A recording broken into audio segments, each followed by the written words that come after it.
رستم سویروف حملهگری دسته منتخب تاجیکستان و استقلال دوشنبه حالا تحت رقم 7 در میدان که در دسته بته بلاروس از نظر مربیان میگذرد در یک بازی تجربوی با دسته سلوس در نیمه دوم با بازی در آمده با گل زدهش در نتیجه واخوری تاثیر گذاشت.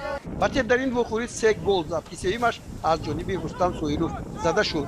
گمان می‌رود که رستم سویروف باید این دسته پذیرفته خواهد شد.